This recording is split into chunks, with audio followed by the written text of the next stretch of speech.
Joins us now. Thank you.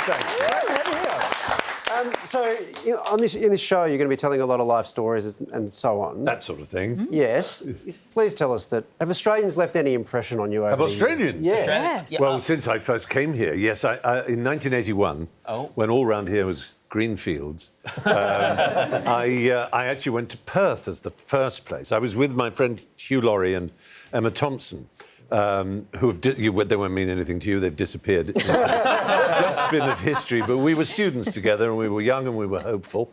And an Australian promoter called Michael Edgley had gone to see us in Edinburgh and said, "Come round Australia, and we'll start you off in Perth." And we had the jet lag, and we were in the hotel, and I was watching. There was a telethon. And I had not experienced full-on the Australian accent, you see, because it was pre-Neighbours, so Britain hadn't... All we had was Skippy and old Rod Taylor movies or something like that. So I discovered the acid reflux voice, which... What's that? Well, this was the telethon. Every 5 minutes there was an advertisement for this ruddy teddy bear. The telethon teddy bear. Oh, yes. And each time the man said, "It's ideal for gift giving interstate and overseas." It was this extraordinary way of just finishing a sentence as if you've got acid rising. and I noticed a few Australians had it. And so I summoned Hugh in. He was in the room next door. I said, "You've got to watch this interstate and overseas." and then another advert came on. This is way back in Perth's sort of Alan Bond was just happening, so it was set in the 50s. The whole place they had yellow cellophane to stop the sun, in shop windows. And you're too young to remember anything like that. But anyway, there was this thing called Doc Vinyl, which was a product to advertise. So you imagine in the average Perthian, if that's a word, kitchenette, there would be a dinette.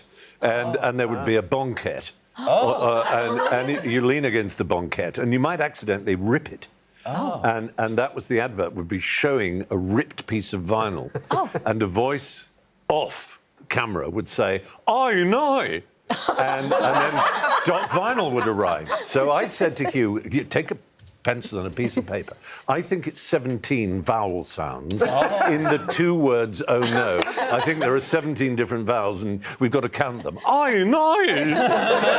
So between interstate and overseas and aye, nay, I was wedded to Australia and all it stands for. How could I not love you? Do you think that we may have potentially butchered the English language? Oh, I think Australian use of English is superb. Really? I mean, yes, the epithets, I believe, is the smart word.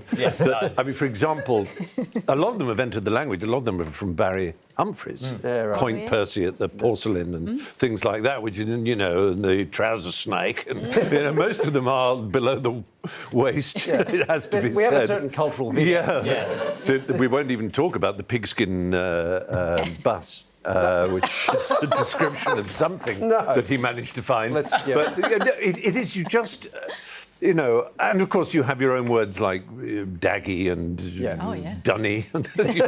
Most of the words end in Y. I remember an Australian saying to me, "Oh, what's your name? All we have to do is add a Y to it." And I said, "Well, it's already got a Y." He said, "Well, be a Fry then." Don't be Fry.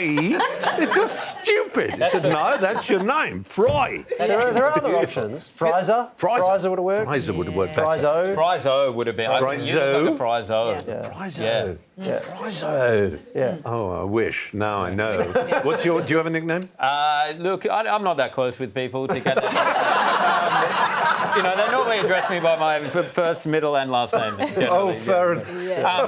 No, I want to talk about this. You do Evening with Stephen Fry. Yes. Now, these evening shows that people do, an evening with, they're very popular of late, and they're very exciting. How important is the evening to these shows? Could you do a brunch with Stephen Fry? You see, this is a linguistic problem. It's a semantic difficulty.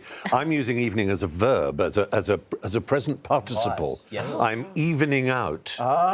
It just happens to be taking place after the afternoon. It could have been an evening afternoon with Stephen Fry. No, it's not. Right, so it it's could have been- pointless to pretend. could have been a flattening It's Stephen not a Fry. flattening. Yes, Yeah. a smoothing out. Yeah. I want to smooth out the world. No, it is an evening. Yes. And you're right. It wouldn't work at brunch. Yeah.